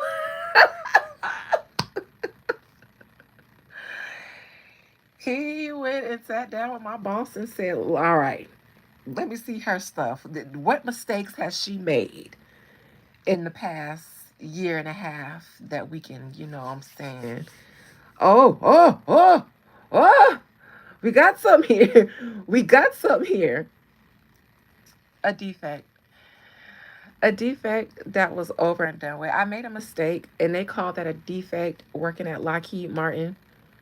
Depending on how bad it is, you can get a professional misconduct, meaning if you make a defect that costs them a lot of money to repair, you're going to get a professional misconduct. Now, that's a level 4 write up. That's enough to get you fired at level 4, but it is hard to get to level 4 doing anything. Like, you can get like a mixture of defects that are small defects and absences, and still, because like after amount of time, things fall off your record. So for instance, employees usually know how many times they can either be late or call out without using their PTO, or like leave without using their PTO, before they get to a certain level of in trouble. So people, they'll take everything disciplinary up until they get a write up. When you get a write up, you go up to 3 write ups. That's pretty bad. If you get to 4, that's automatic professional conduct. But some defects, if they cost enough to repair, will automatically put you at a level 4 professional misconduct. I made a defect, but it was like 30 days prior to that, and it wasn't a professional misconduct. It wasn't even a write up. It was just a defect. They investigated it, saw if one of the engineers could fix it. They did. I didn't even get written up for it, but he called me in for professional misconduct for that defect. He pulled it out. He found something to use, and I fought it. I fought it, but by the time, so what happened was I'm used to sticking up for myself, which is why they courted me for the union. And I'm used to not being afraid to take on anybody. It doesn't matter your position. If I feel like I'm right, um, pull it out of the trash. Because bitch, it was 30 days ago, and according to my boss and my previous program manager, it was nothing. But so when he pulled me in for the meeting, he pulled me in with my boss. Now my boss was a black male, and I had already cussed him out the week before because I felt like he was a coward. Because he can't, when I asked him why he allowed that man to become the program manager, knowing my boss knew that I had investigated him. Because my boss knew I had to tell him when I was clocking on a union variance to go do some things for the union for the investigation. I had to clock out and let my boss know that I was going on union business. And he was a black man. He was always talking to us in our business. So he knew. When I found out that that manager was becoming the program manager, I went to my boss first and I told him, listen, I literally just investigated him. He was the investigation I was working on. And I don't, something isn't right about him becoming my program manager. He's not supposed to know that I investigated that. I'm supposed to be anonymous. And he was like, listen, they went over my head and there's nothing I can do about it. And he actually was just like, listen, he hired me. What you want me to do? That's my boss. What I'm supposed to do. I can't fight it. I might lose my job. So that's why I called him a coward and I cussed him out because I was like, you're supposed to do the right thing. So after he didn't do anything, I went to my union president and I asked, I said, is there any way that such and such knows that I'm the one who investigated him? Because how is he my program manager after my investigation on him? And he was like, he ain't supposed to know, but you know how this union is. And I said, no, no, no, no. I don't know. You better find out if anybody went and leaked to him. And that's the problem with the union in the first place. That's why nobody fuck with them, because there's always somebody in the union that's working for on behalf of the company and that's willing to infiltrate the union. And that's the only reason I agreed to, because the ex-president hyped me up about changing and all that shit and how I could make a difference. And the first thing that I did after I tried to make a difference, that shit came and bit me. And so I was like, no, y'all figure out who the fucking mole is and y'all get rid of it. Because if y'all don't handle it, I will. And I'm telling y'all, I know how to handle these things because y'all trained me. I had to go through EEOC, that's um, equal employment opportunity office training. So I knew exactly what to do in these situations of retaliation. Y'all train me, y'all arm me with everything I need to do. Fix it or I will. So I went into that meeting with that white man and my black boss, and he sat back with his legs crossed, tapping the table when I came in because he knew he had just pulled a checkmate, and he couldn't wait to pull that checkmate on me.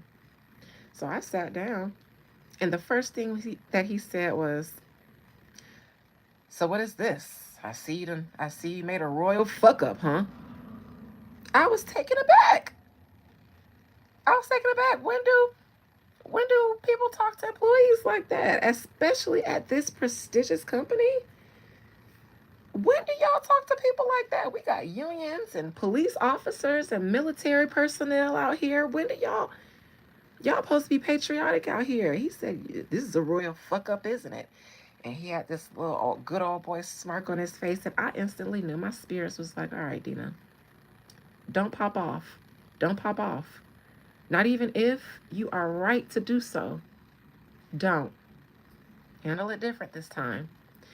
Instantly, my last situation popped up in my mind and my PTSD from that, because I was righteous to handle that woman the way I did. But now, I also didn't mention, by then, I've already started a couple of businesses. I have become a certified herbalist, which I already naturally was, but then I went and got trained and got a little license to do it. And so now this is around COVID as well. So I got a Shopify store and everything, and I am booming. I gotta fill orders in on my lunch break to drop them off at the post office on my way home. So I already, since my first situation where my boss that fired me told me to start working for myself, I had started two businesses by then. The first one I started, I wasn't doing anymore, but in a way, I kind of was, just not as a business. But by then, I had started God Body Holistics, and that started out from me just wanting to help my family with high blood pressure and some of the other ailments, into me people asking me for stuff. Then COVID hit. Then people start getting afraid and conscious about their health. Then the demand grew. Then I had to set up a Shopify store. So that's what's happening by then. So I'm already doing well for myself as an entrepreneur, actually. And so that situation happens with the boss. He tells me that he's going to give me a level 4 professional misconduct. I try to fight it. In that meeting, he talks to me very, very, very nasty. My boss sits there with his head down, like I knew he would. We leave that meeting. I go to the union. I tell them what happened. And then immediately after that, I go in the bathroom and I pull some cards. And I find out that there is a mole, somebody that I actually was really close to in the union and that I trusted. And then I get advice on how to handle it. I even found out that that day they were going to agree to ship me to the graveyard. So what I did after I pulled cards in the bathroom, I said, well, fuck it. I'm taking the rest of the day off. And I did so. It was a Thursday. It was our off Friday because you get every other Friday off there. So this was the off Friday. So I absolutely clocked out. I told my boss bye. And he didn't say nothing. He just sat there with his head down, the same way Natasha did, with his head down. And because he couldn't face me either, knowing that he was a coward. And I left, knowing that when I came in there Monday, I was going to be shipped to the graveyard. Sure enough, came in there Monday, clocked in. My boss came out and said, I'm going to need you to clock out and get your stuff. And I clocked right. I wasn't clocked in for 2 whole minutes. Clocked right back out, got my stuff, and exactly knew what it was. Didn't say one word. Got my stuff and left with my head up like I did when my husband said he wanted a separation.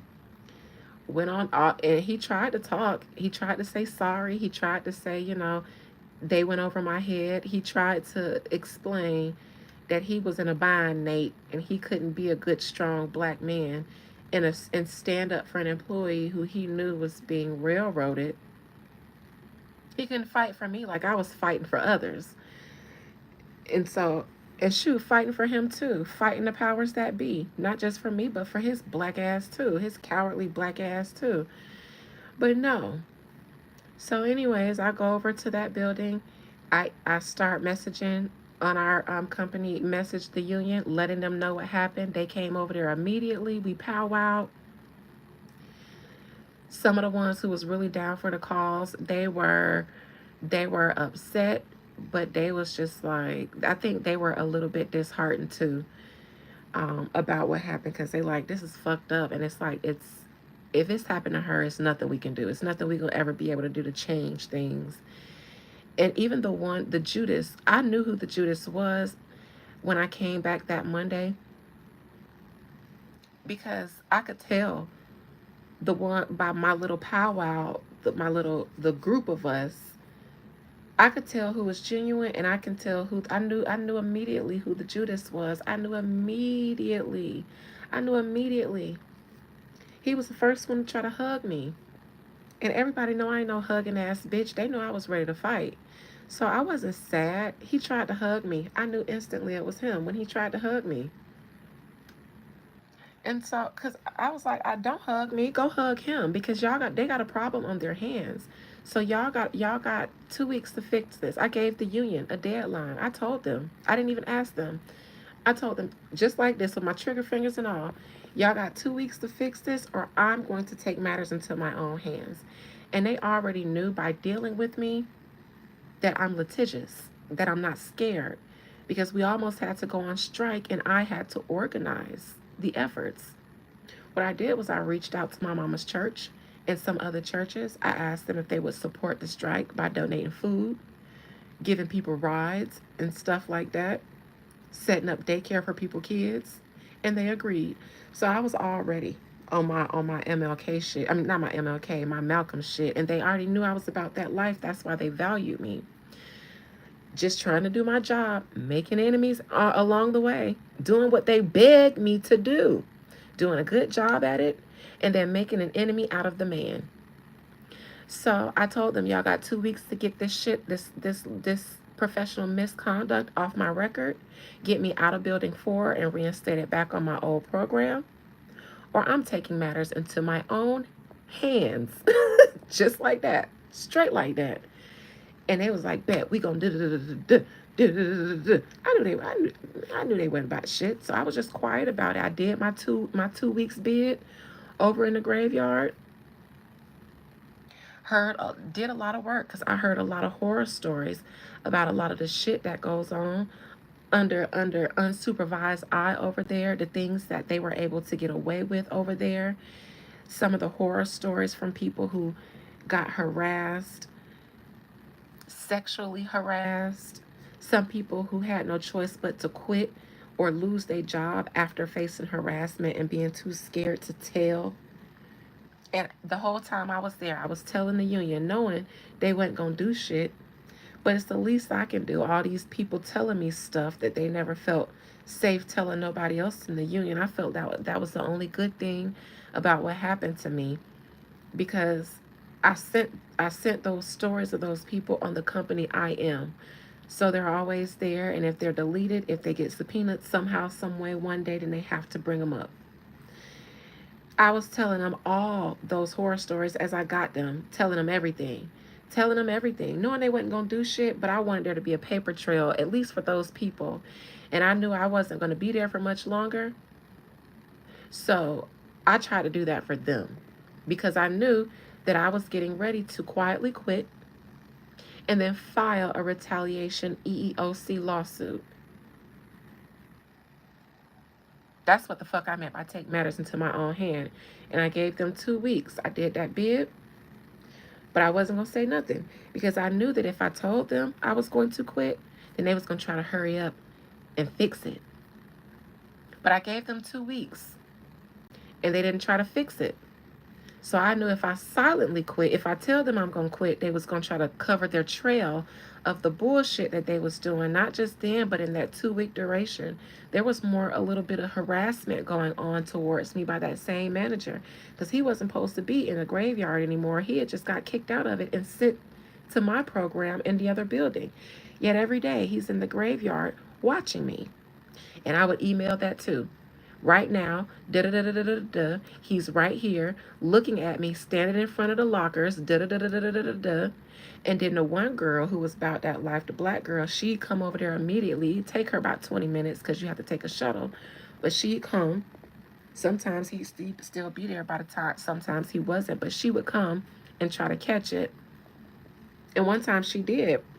And she asked him what he was doing over there. And he kind of just chuckled at her, like, I don't have to talk to you. I don't have to tell you about what I'm doing over here, and kind of left. But it was little microaggressions like that. But I would tell them that stuff too. Not that I thought they was going to do shit, but as a paper trail, because I knew that I was getting ready to file an EEOC lawsuit. And after I sent those IMs and any emails that I sent, I would print them out.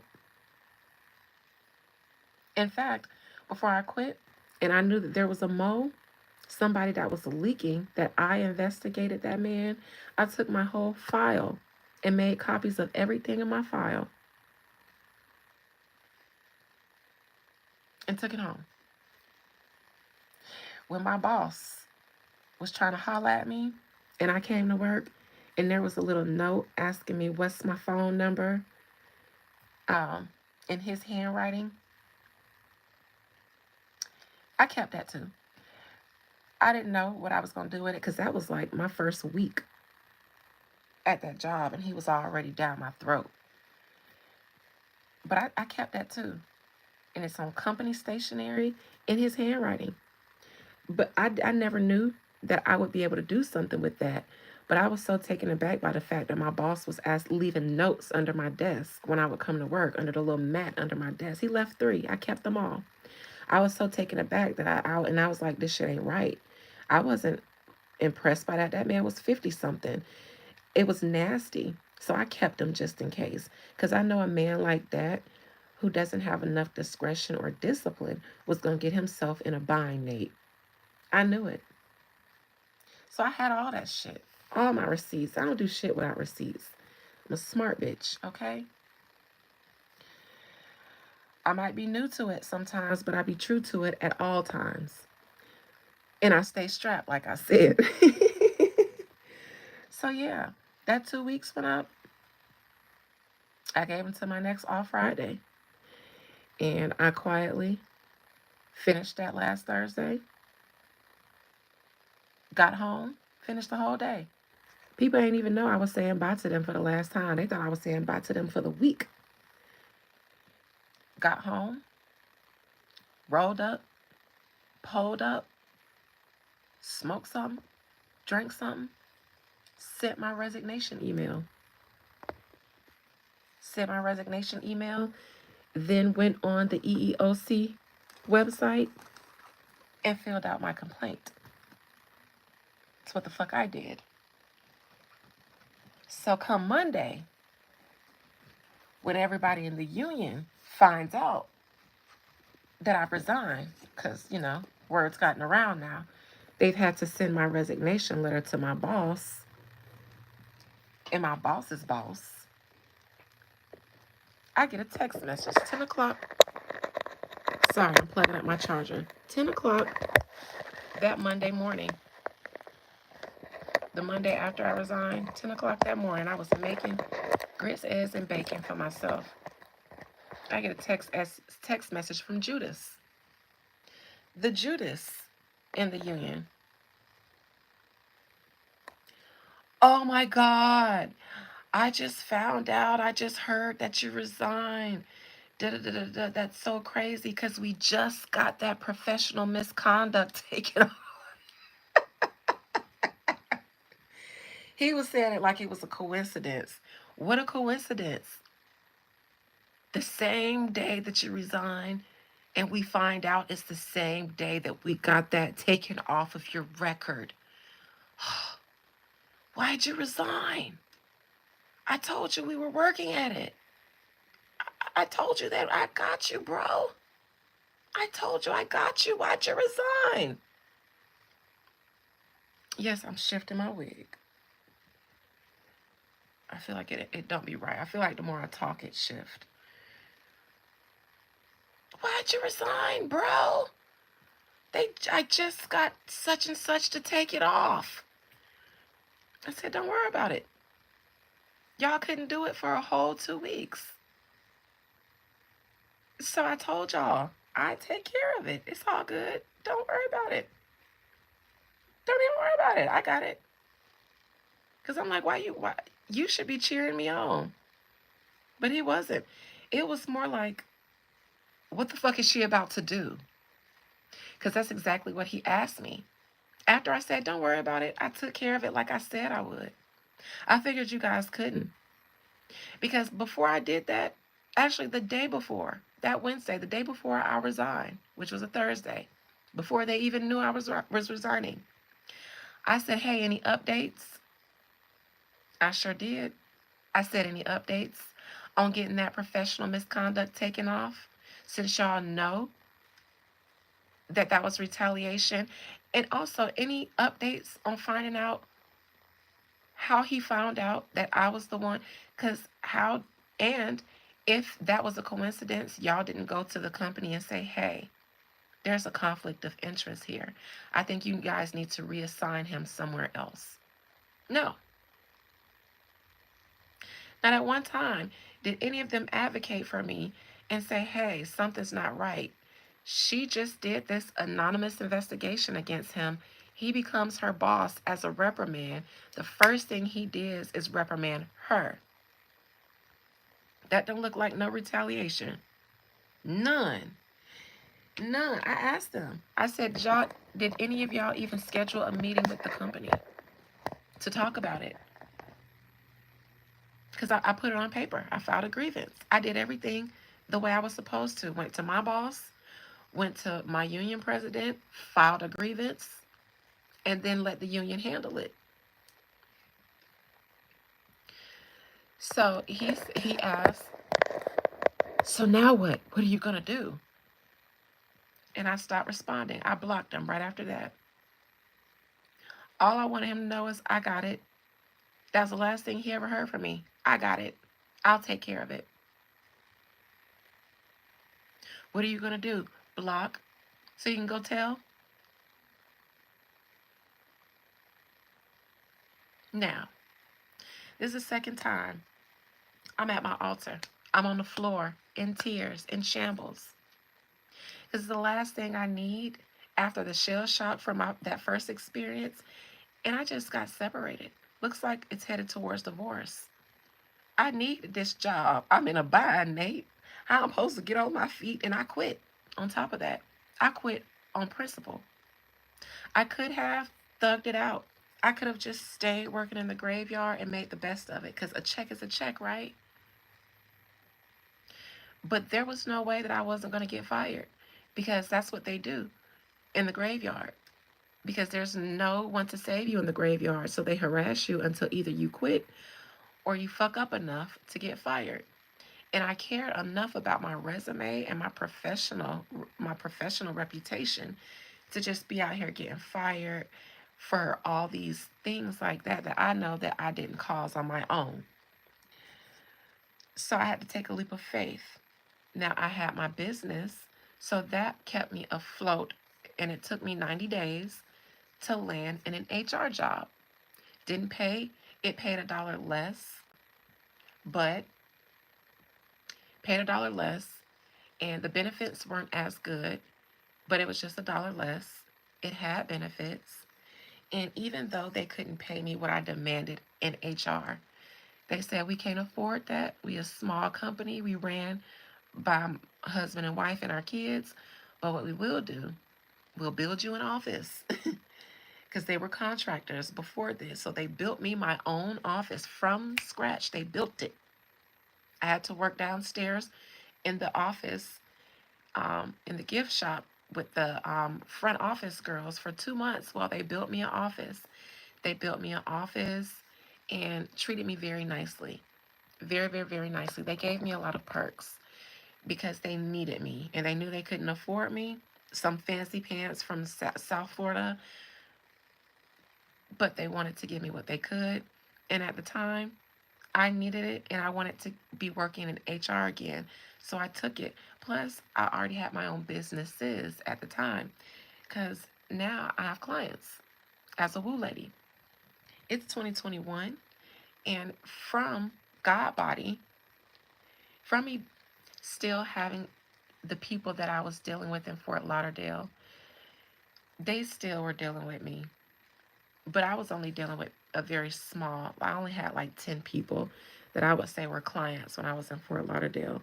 But then COVID came and blew me up, blew up my Shopify store. I was mass producing products and shipping them even internationally. I was so proud of myself. But then people, and people started coming for other stuff because so that's when my clientele grew for Woo too. So even by the time I got back into HR, I still was shuffling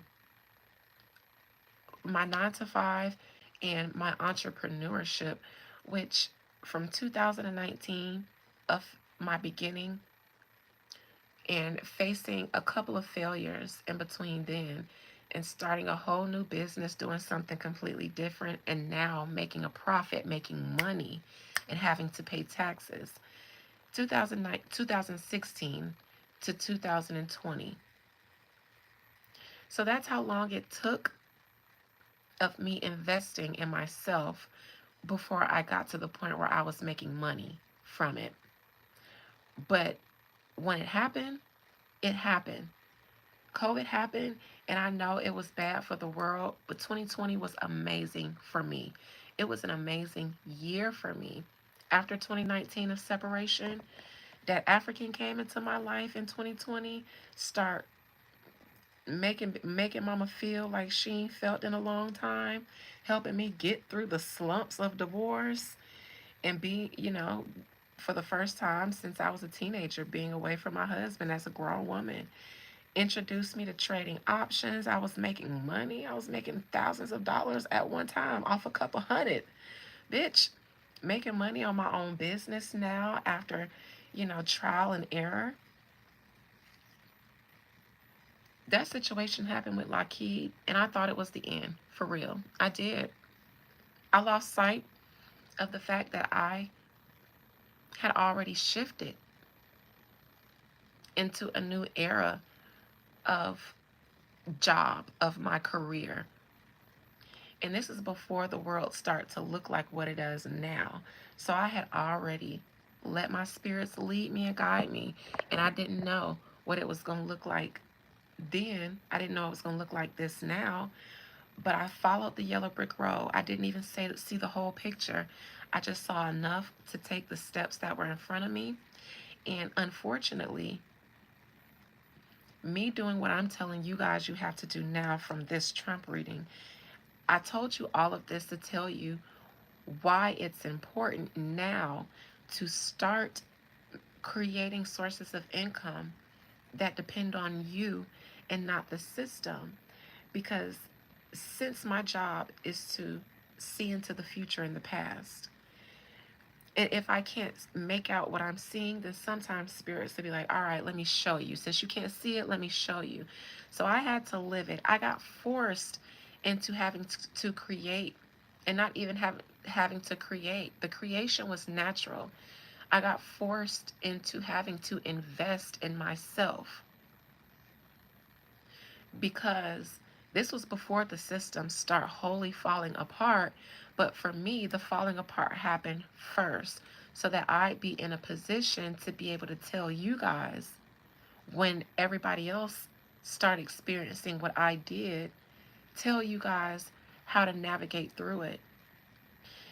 You may not see what it's going to look like 5 years from now, but there is something that you can be doing, even if it's gaining a trade, a new skill that's relevant to the times. It may not be starting your business, a business.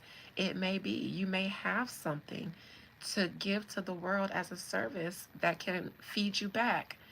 For some, like I mentioned, it may be going and getting a new skill, getting a technical trade, something like that that's quick and easy, that won't put you in debt but can still make you a lot of money. Um, I do these kind of career consultations too. I do a lot of those for my family um, and their kids who are just graduating. I just did one yesterday.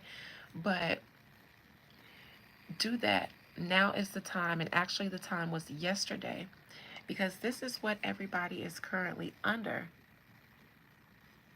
Feels stressful, right? It feels hard, feels tough. A lot of you even said you've been feeling that way, feeling the pressure. The only way out is to have something that you've built and that you can channel funds into as the system is falling and the money is also falling out with it. This is the time where they say the meek shall inherit the earth, but it never was going to look like the way you thought it was. It means that you have to be plugged into somebody or some kind of wisdom, some system or somebody that can put you on and say, we are in a time, because it's my job to know where we are in the grand scheme of things, above just what they say on the media. It's my job as an oracle to sit on top of the world and look down on it and see it from a different perspective and then come back into it and then tell you guys what I saw.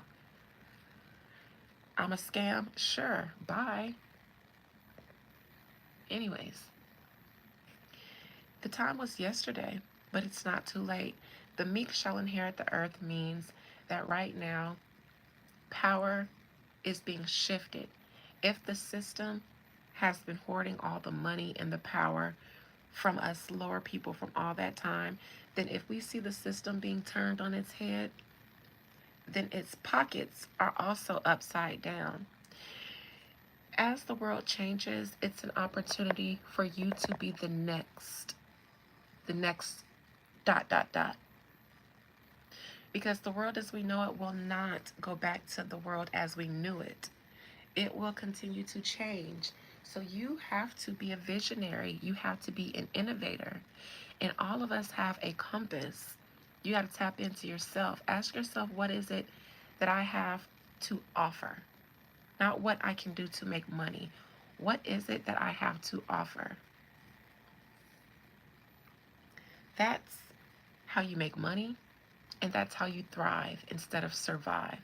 You can survive barely with the 9 to 5 or just doing things, trying to survive in the system, but only if you innovate and offer something to the world will you never have to make money.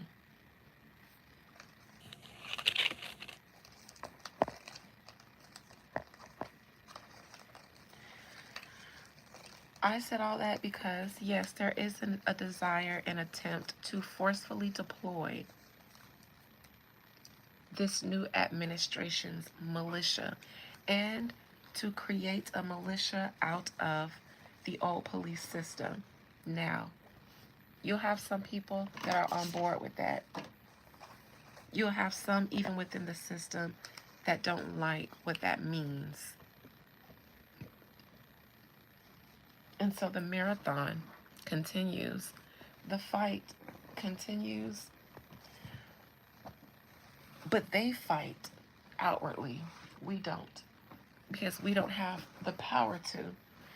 The way we survive or the way we thrive, this war that's taking place above us, meanings with the powers that be, is while they are fighting, and I've said this many times, while they are fighting, we sneak into the enemy's camp and we take the loot. While they destroy each other, while they are destroying each other's empires, we are building our own. So by the time they're finished with their destruction and their chaos and their plans, we've built new empires, and there's no choice but to fund them. That's the downside of conquering. And so what I'm saying is law. It's nature. It's not even really predicting the future. If two sides that are powerful and wealthy and rich are all embroiled in a battle,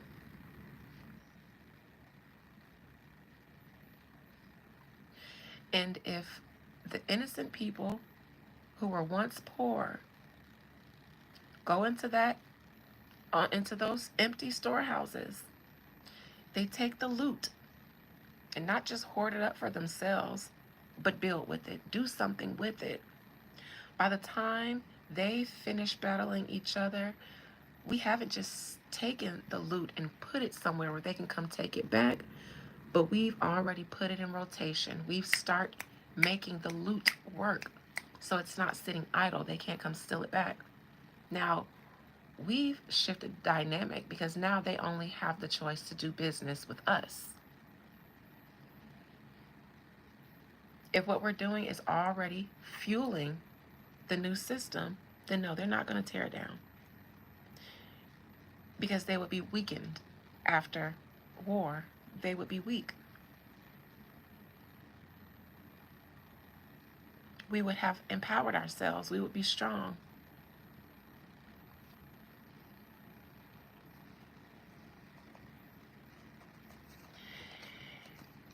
They will fight with force. We will fight with wisdom. And the meek shall inherit the earth. Any questions, concerns, comments about what I just stated about Trump's attempt to militarize the police forces and They're slow but sure plans to implement the already functioning New World Order. I took the long route, but I needed to. If I had to take the long route to explain it and how that advice works, then just shut up and take it, because I had to live it. I had to walk the long route to be able to give you just the long version of that, so that you don't have to live it, so that you don't have to continue to be afraid. I'm not saying don't be aware of the times that we're living in. It's not going to be a walk in the park for any of us. It requires work, but it's better to be productive than to be idle and afraid, inheriting fear instead of inheriting the earth.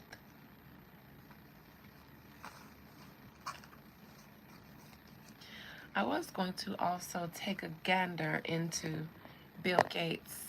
I see that he wants to roll out a new contraceptive in Kenya that prevents pregnancy for 8 years, but I will save that for its own topic. I've been here more longer than I wanted to, and just as my prayer worked and my mod works, I didn't see not one troll while I was busy delivering that message.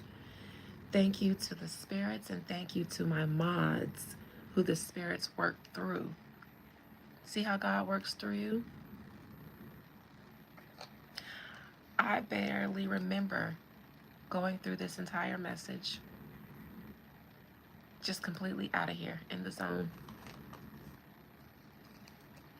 And that's what happens when you guys let the spirits use you. You let the spirits use you, April. I know your thumb's burning, so I'm finna let her get up out of here so that you ain't got a mod in the members live. You can relax. We have, what is it, Revelation 19 to do in our members live, you guys. So I don't see any questions, concerns, or comments regarding what I just talked about. I will leave you all in peace, and I will see my members in a minute. I gotta FaceTime my niece and make it right. Y'all give me 5 minutes and meet me there. Love you guys. Bye.